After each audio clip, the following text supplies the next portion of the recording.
Okay, good morning everybody, and thank you for joining us as Zaku Baruch as we are wrapping up the holiday of Purim. Happy Shushan Purim to those that are living in walled cities today. And we are studying on this beautiful Sunday morning a new Perashat Tissa. And Perashat Tissa is most known for the famous sin of the golden calf, Chet HaEgel, which is definitely what we're going to speak about this week. Okay, but today I would like to start from the very beginning. A very good place to start. Okay, let's start from the very beginning of Perashat Tissa. Vaydaber Adonai el Moshe lemor. If you have a Chumash, please grab it, open it up. Chapter 30, Pasuk 11. Our Perashat begins in the middle of a chapter. We already mentioned in the past that the chapters were actually given by the non-Jews, and therefore it's the beginning of a Perashat, but it's the middle of a chapter. Perashat begins, God says to Moses, Ki tisa et rosh bnei Israel, when you take a census of the children of Israel, according to their numbers, when you take a census of the Jewish people according to their numbers, v'natenu ish kofer nafsho laHashem. Basically, when Hashem wanted to count the Jewish people, God is brilliant. He did it 2 in 1. Okay, you know that there's a problem in counting people. You're not allowed to count. Like if you're counting for a minyan, 10 people for a minyan, you're not allowed to count 1, 2, 3, 4. You're not allowed to do that. We're not supposed to separate Am Yisrael. The Jewish people, once you say you're 1 and you're 2, we're dividing. We're not supposed to do that. Okay, there's other ways to count. But numbers 1, 2, 3, no good. So God says when you want to take a census of the Jewish people, what do you do? Let everybody give a half coin. And then, instead of counting people, count coins. And you'll know how many coins there are is how many people there are. But, it's actually 2 birds with 1 stone. Because you not only counted people, but it was also a very nice way of collecting money that would go towards the Beit HaMikdash, the Mishkan, and the donations would be able to support all of the people, all of the different sacrifices and things that were going on in the temple. Rabotai, I would like to share with you something that Rabbi Norman Lamb says in his essay, and his essay is titled, A Census That Makes Sense. Okay? A beautiful title. And you'll see what he means in a minute. But take a look, Rabotai. He tells us that there is something that's known, a phenomenon in language, that a lot of times when it comes to language, you can translate from one language to another every single word literally, perfectly, yet the sentence, when you translate it, will lose meaning. You can get every word right and get the sentence wrong. Yeah, this is so common, for example, in a joke. You ever said a joke in English and your Israeli cousins at the table and they're like, Mama, lo hivanti, tagid et be'ivrit. Okay, fine. And you translate it into Hebrew and the punchline just doesn't go? Because it just fits in English, you know what I'm saying? You can translate it perfectly. But when you translate, my father told me that there's actually a saying in French. I'm going to translate it and then violate what I just said. But there's a saying in French that says that one who translates is a traitor. When you translate, because language is much more than meaning as a whole, is more than the components of the parts. You understand? You can have tradutor, traditore. Okay? Tradutor, traditore. Okay, beautiful. He who translates is a traitor. Okay. Anyways, and it's, by the way, not only in language. It's like this in music. You can have someone play every single note properly. Da da da da da da da da da da da da da da. Right? You could translate the entire. You could play it every single note. You didn't make a mistake. But a symphony is much more than individual notes. It's the individual notes plus. There's a feeling that you could tell, and the better musician, the better they are, the more they could feel the keys and their fingers dig in as they're playing the symphony. A tennis player is not just hitting the ball. You see the ball get into his racket, and for like a split second, the ball becomes one with the racket, and then it shoots back. I mean, it's more, because in life, meaning as a whole is more than the component of individual parts. What's true with language, Rabotai, and what's true with music is especially true with people. And listen well, please, because people as well can possess all the individual qualities that are virtuous. You can have a whole list of what you need to do to be a good person. And it's called a Torah, by the way. It's right here. Here's the list. You could have a person that has all the individual qualities, just like you could have all the individual notes of a symphony, or you could have all the individual words of a sentence. But as a whole, as a person, they remain very displeasing. And our rabbis tell us in Midrash Shir HaShirim on our Pirasha something fascinating. You know, the rabbis went through all the times that there is a census in the Torah for both Jews and non-Jews. For example, our Parasha, Tissa, there's a census. We're counting the Jewish people. There will be another census in the beginning of the book of Numbers. There were census for the family of Esav and for the family of Ishmael. There are Jews and non-Jews that are counted in the Torah. And here's what our rabbis had to say. Take a look at Rabotai. Our rabbi said the following observation. Umot ha'olam, the nations of the world, whenever they're counted, without fail, every time, yesh lahem minyan ve'en lahem schum. Meaning, when the Torah counts the heathens, it enumerates them according to their families, but does not offer a total sum. It'll say, this family had 10, this family had 7, this family had 12, 13, 16, 14, 12, and that's it. It does not add it up for them. It gives a family number, but it doesn't give us the total. But, take a look, Israel, whenever the Torah counts the Jewish people, yesh lahem minyan, they're counted individually, veyesh lahem sechum, and then at the end, the total sum of all of the Israelites, or all of the Jews that were included in the census, are given a total. What kind of observation is that? It's an interesting observation.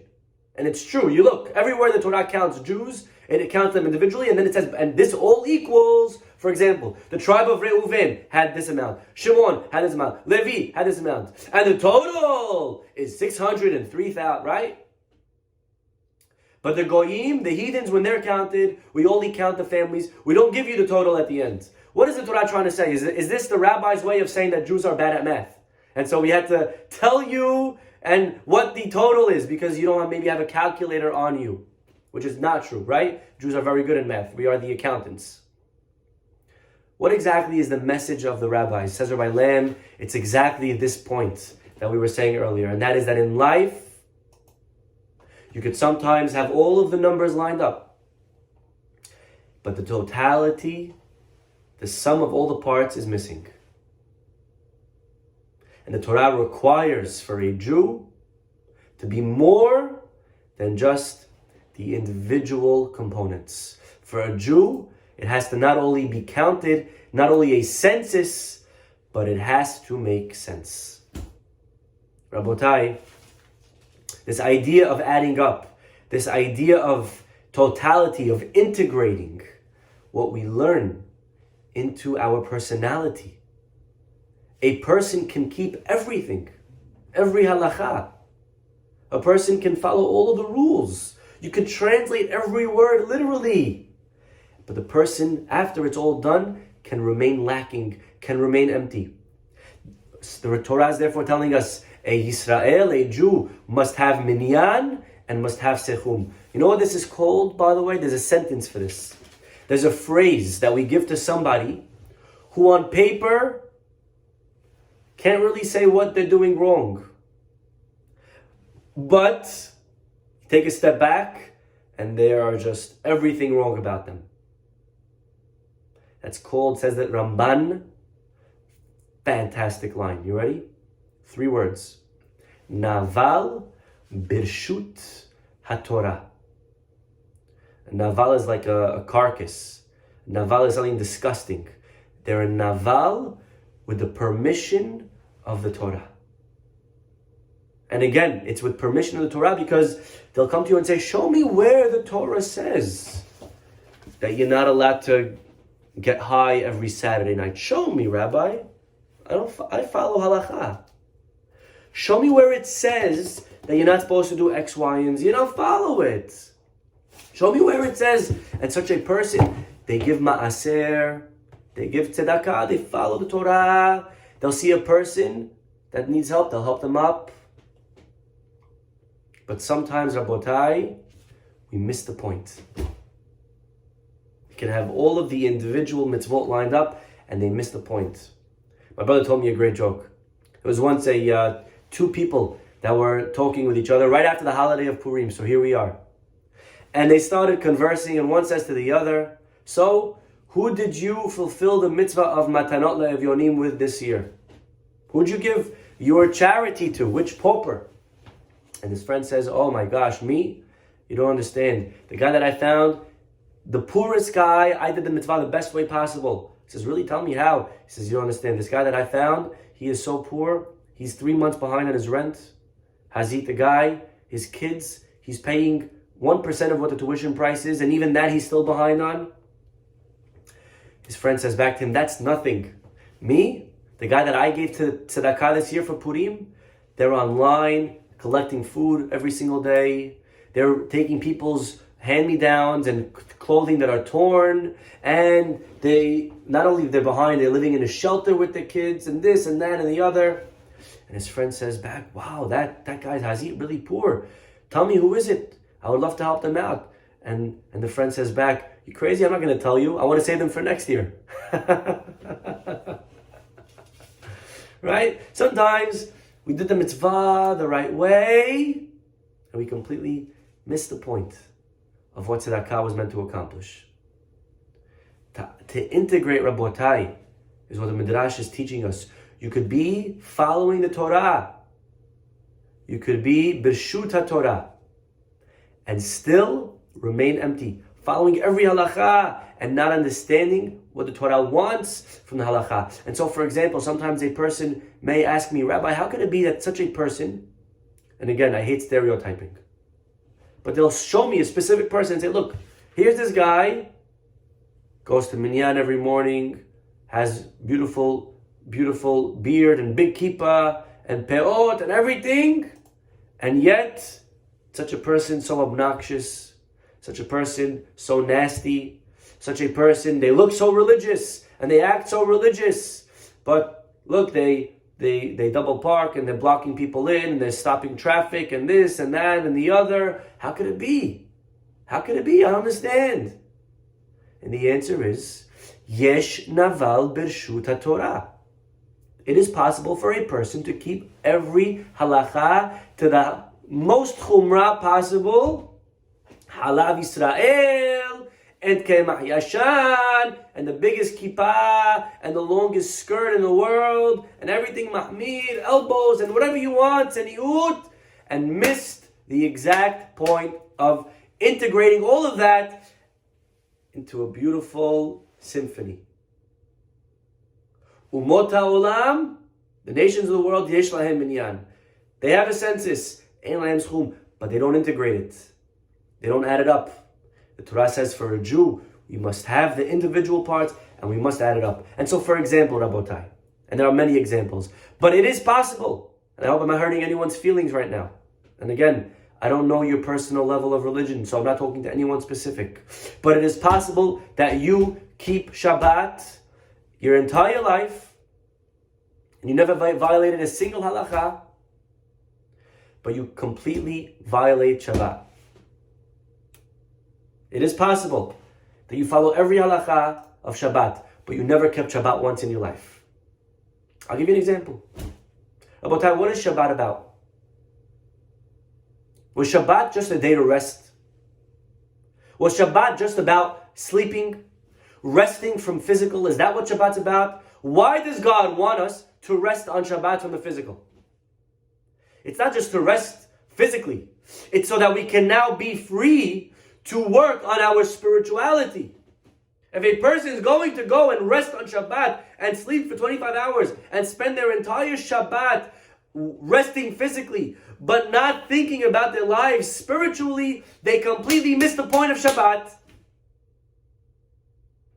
Imagine, I want to give you a mashal, and I love this mashal, and I probably said it already 17 times, but I love this mashal because I made it up. And very few mashals that I make up. And this is such a powerful one, and I think it's emet 1,000%. Lady says to her son, it's your brother's wedding today.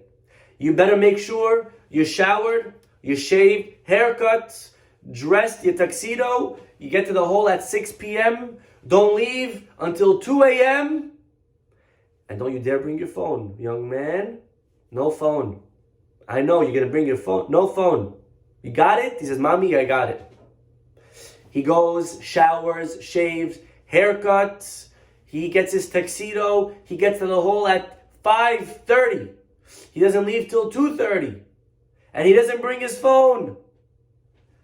And the whole time, he's watching movies on his friend's phone. And after the wedding, he goes, Mommy, aren't you proud of me? Didn't I follow everything you said? I did more than you said, Mommy. You said 6 o'clock, I came at 5:30. You said I stayed till 2:30 a.m. Aren't you proud of me, Mommy? Which, by the way, if you live in Mexico, 2:30 is leaving very early for a wedding, okay? I heard these people, they stay till breakfast and on. Baruch Hashem, mashallah, God bless. Okay? Mommy, aren't you proud of me? I did everything you said. And the mother is crying. Mommy, why are you crying? I listened to you. You listened to me? The whole time you watched movies on your friend's phone? You think that's what I wanted from you? You think that's what I had in mind? I wanted you to spend the day with your brother on his wedding day. So you followed all the laws. But you missed the point. That's a census that does not make sense. It doesn't add up at the end. You had all the individual components, but they didn't take one step to put it all together. A person could keep Shabbat. I leave the lights on that I need to. I didn't do any electricity. I didn't do ding. And the whole time, they leave the TV on. And again, if this is not your level, I'm not talking to you. I'll give you an example. They leave the TV on. Say, Rabbi, show me, just show me where Shulchan Aruch says you're not allowed to do that. Where does it say that's not allowed? And I'll follow it. That's called a naval b'shut haTorah. And again, there are exceptions, different levels, but as an example, for a person to go their whole life and to leave the TV on and point to Shulchan Aruch and say, look, it doesn't say that it's not allowed. Like the mom that comes and says, listen, I cleaned your room for Pesach, which, by the way, this is already Pesach mode. We're 30 days before, so we got to start getting ready. Okay? I don't know if the rabbis realized when they said Mishloach Manot, how much Mishloach Manot we're actually going to have. They probably would have put Purim 2 months earlier if they knew this. Okay, how are we supposed to finish all of this junk by the time Pesach comes around? But either way, Pesach's coming around. Mother's cleaned up. She says to her sons, listen, I cleaned your room. No cookies on your bed. You got it, Timmy? You got it, Joey? Good. The next day she comes in the room. She sees him eating. What are you doing? I told you not to eat cookies. He says, yes, you said no cookies on my bed. I'm eating cookies on his bed. Right? So you listen to all the words exactly, but you miss the point. Rabotai, this is called a naval b'shut haTorah. You can keep Shabbat, and it really never added to a true Shabbat. A lady, you ready for this? Can be tzanua. A lady can be dressed modestly. And a man can be dressed modestly, because modesty is not only for women.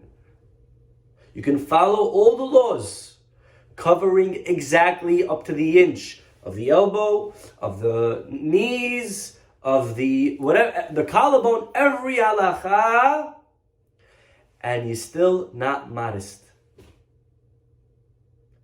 Because modesty is, again, not just about the inches, it's about the inches, but it's much more than that. You know what this is called, by the way? There's the letter of the law and the spirit of the law. And sometimes we follow the letter of the law, but we ignore the spirit. A person can follow all of the laws of how to speak, relationships. Rabbi, what did I say wrong to my wife? I don't understand why she got so offended. Look, let me tell you what I said. And they'll repeat for you verbatim, word for word, exactly what they said to their spouse, or to their friend, or to their child, or to whoever. And we're missing the whole point. Sometimes it's not about the words. What about the tone? What about the attitude? All of that is also important. So to follow the letter of the law and to miss the spirit of the law is exactly the message of our parasha. Ki Tissa, when you count people, says the Torah, the Jewish people, they must have the counting, yesh lahem schum, yesh lahem minyan, but they also must make sure to have yesh lahem schum. It must add up. Our Shabbat is not about individual laws. It's about altogether putting it together for a beautiful Shabbat. The way we talk, the Torah says when you do chesed, a person could do the mitzvah of chesed. And by the way, and violate all the laws of chesed at the same exact time. Imagine a person gives tzedakah to the poor person and says, here, take the money, right? Or they close their eyes and they say, L'shem yechud kucha berichu, I am about to do a mitzvah of tzedakah with this poor person in front of me. What are you doing? That's how you make a person feel when you give them charity? Man comes home Friday night and he sees, as he's doing kiddush, the bread is uncovered. Oh, that's it. This is going to be Leilet Echa, Tisha B'Av tonight. The bread is uncovered. And he starts screaming at his wife, how dare you not cover the bread? What's the matter with you? Where's your sechel? And he embarrasses her in front of all the guests. Because she forgot to cover the bread. Rabotai, why do we cover the bread Friday night? We cover the bread because you don't want to hurt its feelings that we're doing Hagefen before Hamoti. Usually Hamoti is first. So your wife forgot to cover the bread, so you embarrass her feelings. You understand? Again, these are all examples that we've spoken about so many times. But this is what the Torah is telling us in our parasha. That the Jew must ask themselves, I could go my entire life, and I said every single word in this book. And I'm not advertising for the Magen Avraham right now. I'm just showing you the siddur that I had next to me. A person could say every single word in the siddur. Every day. Rabbi, I prayed every day this week. A person could say every single word, and they never connected to Hashem, not even for half a second. And they said every word. Not just from Vaidaber Kadeshli. They went back. They started from Batit Palel Hana, Rabbi. I said every word, and at the end I said the 10 things that you have to remember every day, and I said Le David, and I said all the things, all the very, very nice things, Rabbi. And they missed what's tefillah. They didn't connect to God a single second. A guy could spend time with their spouse, and they look at their clock. What do you mean? I spent with you an hour today, honey. But yet, they missed the point. Because their wife, the whole time, the guy's talking to her, but he's making sure, what time is it? He's answering texts. Chacham Ovadia Yosef, when his grandson got married, he sat him down, he said, listen to me. You're getting married. And I know what you're thinking. You're thinking that you're learning Torah, you're in Kolel, and you can't waste time. No, not true. You're learning, but you got married, and you have to spend time with your wife. And it's a mitzvah to close the Gemara to spend time with your wife. Look, me, when I got married, every day I would spend 15 minutes with my wife. 15 minutes. But you know what, Rabotai? I guarantee you, Hacham Ovadiah's 15 minutes were more than some of our 3 hours. Because he was there for 15 full minutes. So again, in life, it's not always about, simply translating a sentence word for word, or playing a symphony, each note exactly, or following the halakha exactly how it's written. It's much more than that. It's that, but that's the letter of the law, and then there's the spirit of the law. And Hashem wants us to think about that extra little part. The sum is more than just the individual parts. That is the point of today's class. And our rabbis say, beautiful. You ready for this? There is a difference between somebody who learns 100 times and somebody who learns 101 times. The person who learns 100 times doesn't come anywhere near the person who learns 101. What exactly does that mean? Just one more time, and therefore, and what kind of number is that? 100 and 101, says Rabbi Norman Lamb. You know what that means? It's not 100 versus 101. You can have a guy who learned 100 times, but 100 individual times. And you can have a person that learned 100, and then he made it into one.